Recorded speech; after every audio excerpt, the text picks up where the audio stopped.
प्रीति नाम की लड़की अपने मामा और मामी के साथ एक बड़े घर में रहती थी। प्रीति के मामा और मामी उसे बहुत प्यार करते थे।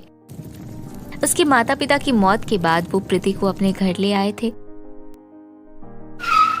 और उसका एडमिशन एक बड़े इंग्लिश मीडियम स्कूल में करवा दिया था। प्रीति के मामा का अक्सर काम के सिलसिले में दूसरे शहरों में आना जाना लगा रहता था। एक बार उसके मामा को बरेली जाना था। तभी प्रीति ने अपने मामा से कहा, मामा जी, आप बरेली जा रहे हैं ना? मैंने सुना है वहाँ के झुमके बहुत अच्छे मिलते हैं। क्या आप मेरे लिए वहाँ से झुमके ले आएंगे? अरे प्रीति, लगता है तुमने टीवी पर बरेली के झुमके वाला गाना देखा है, इसीलिए झुमके मांगने की जिद कर रही हो। तुम किस गाने की बात कर रही हो अपर्णा? अरे आपको पता नहीं? रुको मैं गा कर सुनाती हूँ।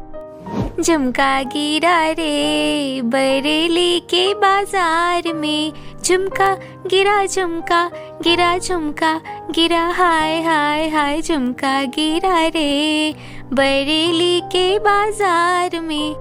ये सुनकर तीनों ठहाका लगाकर जोर से हंसने लगते हैं।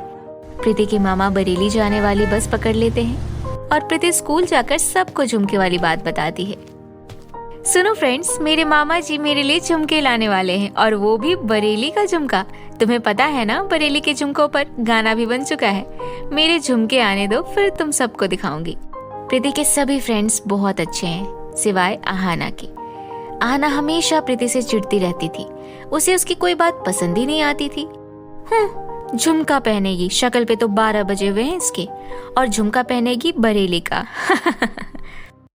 प्रीति आहाना की किसी बात का बुरा नहीं मानती थी, क्योंकि वो जानती थी कि आहाना ऊपर से कठोर है और अंदर से बहुत अच्छी है। धीरे धीरे दिन ऐसे ही बीतते जा रहे थे और आज वो दिन आ ही गया जब प्रीति के मामा जी बरेली से आने वाले हैं। अरे प्रीति, खाना खा लो बेटी। क्या घड़ी देख देख कर ही अपना पेट भर लोगी? मामी जी, जब तक मामा जी नहीं आ जाते मैं तब तक खाना नहीं खाऊंगी, और जब वो मेरा झुमका ले आएंगे तो उस झुमके को पहन लूंगी, तब जाकर मुझे चैन मिलेगा। ठीक है मेरी बेटी, तेरे मामा जी अब आते ही होंगे। वो दोनों बातें कर रहे होते हैं, तभी वहाँ एक पुलिस वाला आता है और प्रीति की मामी अपर्णा से कहता है, क्या आपका नाम अपर्णा है? जी हाँ, कहिए क्या बात है? आपके पति जिस बस में सवार थे वो खाई में गिर गई है और बस में सवार सभी लोगों की मौत हो गई। मुझे दुख है, इस हादसे में आपके पति भी नहीं बचे। आप हॉस्पिटल जाकर उनकी डेड बॉडी ले आइए। ये कहकर पुलिसकर्मी वहाँ से चला जाता है। प्रीति और उसकी मामी जोर जोर से रोने लगते हैं और जैसे तैसे एक दूसरे को संभालते हुए हॉस्पिटल के लिए निकल जाते हैं। अपने पति की बॉडी देखकर अपर्णा जोर जोर से रोती है। तभी प्रीति की नजर मामा की डेड बॉडी के पास रखे झुमके पर पड़ती है, जिन्हें वो अपने पास रख लेती है और मामा का अंतिम संस्कार करने के बाद मामी के साथ घर आ जाती है। बेटी प्रीति, तुम ये झुमके पहन लो। नहीं मामी, अब मैं कभी झुमके नहीं पहनूंगी। इन्हीं झुमकों की वजह से मामा जी आज हमारे साथ नहीं है। होनी को कौन टाल सकता है? तुम्हारे मामा ने ये झुमके बड़े प्यार से तुम्हारे लिए खरीदे होंगे, तुम इन्हें पहन लो बेटी। मामी के कहने पर प्रीति उन झुमकों को पहन लेती है और बहुत सुंदर दिखने लगती है। अगले दिन स्कूल में वो अपनी सहेलियों को झुमके दिखाती है। रश्मि, देखो ये है मेरे बरेली के झुमके, बताओ कैसे हैं? अच्छे हैं ना? हाँ प्रीति, ये तो सच में बहुत सुंदर है। प्रीति एक एक कर अपनी सभी सहेलियों को अपने झुमके दिखाती है। वो सब झुमके देखकर खुश होती हैं, लेकिन आहाना चिढ़कर अपना मुंह फेर कर खड़ी रहती है।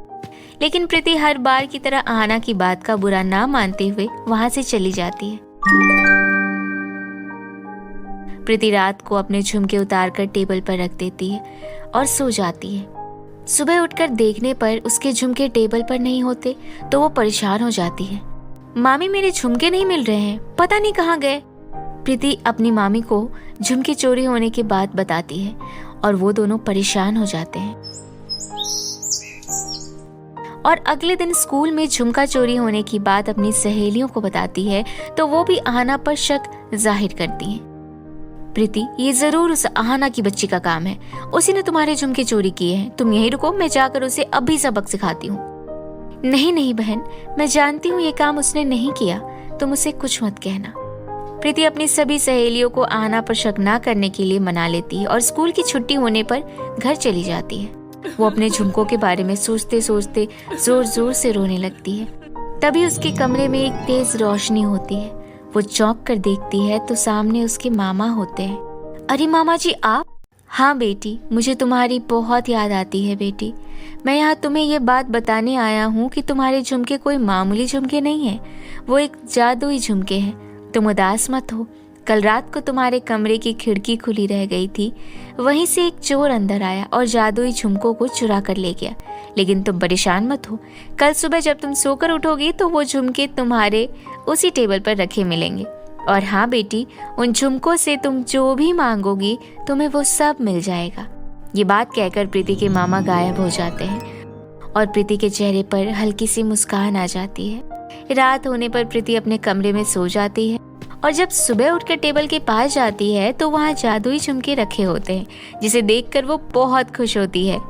अरे वाह, मेरे झुमके तो वापस आ गए, मैं इन्हें पहन लेती हूँ। तभी जादुई झुमके से आवाज आती है, प्रीति बेटी तुम चिंता मत करो, मुझे तुम्हारे पास से कोई नहीं चुरा सकता। तुम मुझे पहन लो और तुम्हें किसी भी चीज की जरूरत हो तो मुझे बता दिया करना। प्रीति उन जादुई झुमकों को पहन लेती है और अपनी मामी को सारी बात बताती है। दोनों बहुत खुश होते हैं और उसके बाद स्कूल में सारी सहेलियों को झुमके के वापस आने की बात बताती है, जिसे सुनकर अहाना के लिए सबके मन में पैदा हुआ शक खत्म हो जाता है और अहाना भी प्रीति के झुमके वापस आ जाने पर बहुत खुश होती है। प्रीति के मामा का घर लोन पर था। उनकी मौत के बाद लोन की किश्त जमा नहीं होती थी। प्रीति जादुई झुमकों की मदद से किश्तें जमा करा देती है और दोनों मामी बेटी खुशी खुशी रहने लगते हैं।